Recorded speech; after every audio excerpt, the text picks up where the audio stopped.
Hello! I'm back to wrap up my series on discipline and homeschool, and I want to finish it up answering how we solve this struggle of disciplining our kids when we are at home with them all day long and we're responsible for their learning, and we want them to behave properly, but we also want them to love learning. And today I've got some tips that have to do with basic daily things that we can do to have better discipline and happier and more effective homeschools.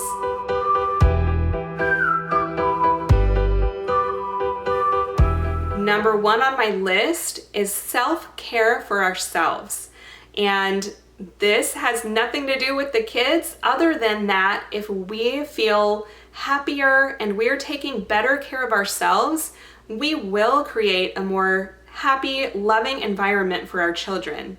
And this includes the basic things that you probably already know. We want to eat right, take good care of our bodies, and eat lots of fruits and vegetables and not too much sugar.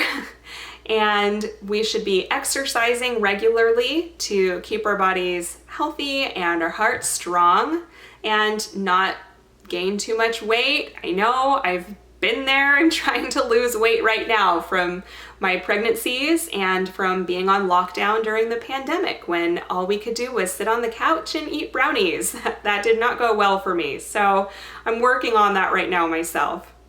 We should be getting out in the sunshine daily. This has been proven to have a positive effect on mental health. Even if it's just for 15-20 minutes, and even if it's cloudy, it still works to be outside and have that effect on our eyes. It helps our minds, it helps our spirits, it helps us be happier, better able to handle the problems that come our way. It's also important to find time for ourselves to meditate, to do things that will help us grow personally, to read or to take a class or learn a new skill. Whatever you have time for in your schedule, please set some time aside for yourself because it will help you to be a better parent and it will help your homeschool as you have more patience and you feel better about yourself. These same basic principles apply for our kids as well. They should also be eating right, trying to avoid sugar, which is hard in this modern time when it seems like sugar fills every food that we can get in the grocery store just about, except for those basic things that maybe aren't processed.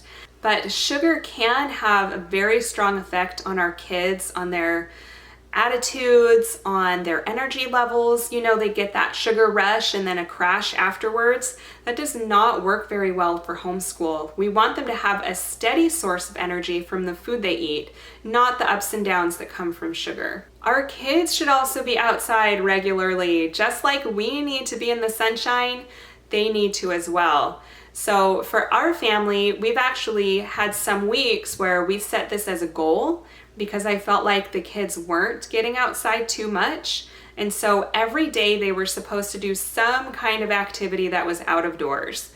So on the days when we were busy and I'd forget about this activity, the kids would remind me. So I'd be more likely to let them go play outside in the yard or take them to the park for half an hour or swim at the pool for 20 minutes, something that gets them out in the sunshine, which is great for them to have some physical activity as well, which is super important for kids. Another way to have happier homeschools and better discipline and fewer disciplinary problems is to have regular instruction in some kind of faith-based or morality-based teachings. This helps our kids learn the principles of right and wrong, and it instills in them values like honesty and integrity that will help them learn to treat each other better and treat us better, which in turn lets us have better experiences with homeschooling and fewer disciplinary issues. The next thing that I have noticed in my house that often leads to grumpiness and discipline problems is when our house is just a mess.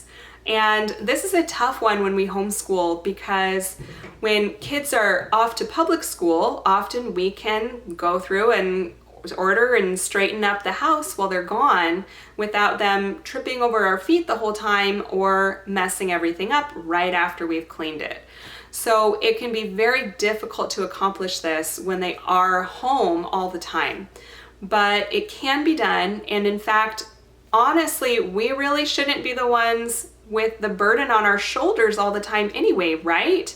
And this is a principle that I hope is one that we give our kids during the early years of life, which I refer to as the core phase. And they learn that it's their responsibility to keep up with the house just as much as it is mine. And that can be part of their daily schedule is they help clean, and they are responsible for different aspects of the cleaning or a specific room in the house, whatever works for your family. But this is great because it teaches kids these valuable life skills, and it takes some of the burden off of us, in addition to the house then being clean and feeling like a great place to be and leading to fewer arguments and people in bad moods. Because I know when my sink is full of dishes, I am not a happy camper, not very patient with my kids. And I shouldn't have to be the one all the time to do the dishes. We can get help from our kids and teach them how to do these things. One awesome tool, speaking of household chores, is the Money Pants app. This app is so cool because it helps parents to define which chores each child is going to do, and it doesn't cost anything extra because you offer as a reward those things that you normally would just pay for your kids anyway. For example, new clothes or soccer gear or music lessons. These are things that we expect as parents to provide for our children. However, maybe we shouldn't be treating them as entitlements, rather as luxuries that our children enjoy if they've earned them. And that's what the Money Pants app does. It gets the kids to see that they can earn these awesome things if they fulfill the jobs that we have set for them. It's very simple, it's a fun and great interactive app for you and for your kids. I highly recommend it. Another way we've reduced discipline problems around our house is to remove the fun things that our kids love to do unless they've earned them by not fighting. And how I handle that is to tell my kids that if they could go 24 hours without a fight, that they could earn a movie, because movies are what they love to do. How it worked is I would start the clock, basically, look at the time, and if at any time they had a fight, the 24 hours would start over. And of course the kids would all go, oh. And it was hard for them. They would forget and they would fight, but after a while, if some kind of conflict arose, and I would remind them, look, I expect you guys to disagree on things. I expect there to be problems between you, but I don't want you to resolve it with fighting. And I would define fighting as well: yelling, hitting, pushing, screaming, whatever, fighting means for your family. And so at some point, if something happened, the kids, I would hear them say, shh, don't fight. And they would work it out on their own. Don't let mom hear us fighting. We want our movie, which is what I want to happen. I want them, when they have conflicts, to learn how to resolve them without fighting. And sometimes they just need that motivation of wanting to see a movie, so they would make it 24 hours without fighting. And it worked. They actually achieved it, and they achieved it multiple times. It's been a while since I've done that. We should probably do that again. Finally, my last tip for helping with discipline issues in homeschool is to be positive. And I love the allegory of the book Pollyanna, where in the book there's a preacher who's preaching hellfire and damnation to his congregation because he's so sick of them backbiting and gossiping and treating each other disrespectfully. So at one point he's writing his sermon, and Pollyanna asks him why he's talking to his congregation that way and why he doesn't treat them kindly and praise them for what they're doing correctly. So the preacher is dubious about this idea of Pollyannas, but he really tries it one Sunday. He gets up at the pulpit and he starts to praise the congregation and treat them like they're doing things great, they're wonderful, he's so proud of them. Well, guess what happens? All of the previous sermons, which never worked to get them to stop this behavior that was inappropriate, gets turned around from the one sermon where he's positive and kind to his congregation.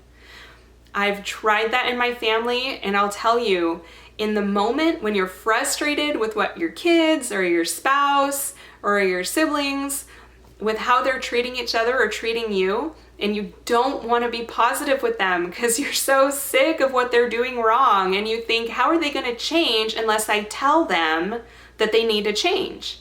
Now, of course, there are times when we do need to be upfront and honest with other people about ways that they're hurting us and that they can do better. However, I'm talking about day-to-day life, and especially in homeschool, about being positive and praising our children for what they're doing well.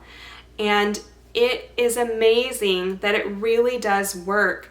People respond and act better when they think or they know that you're proud of them.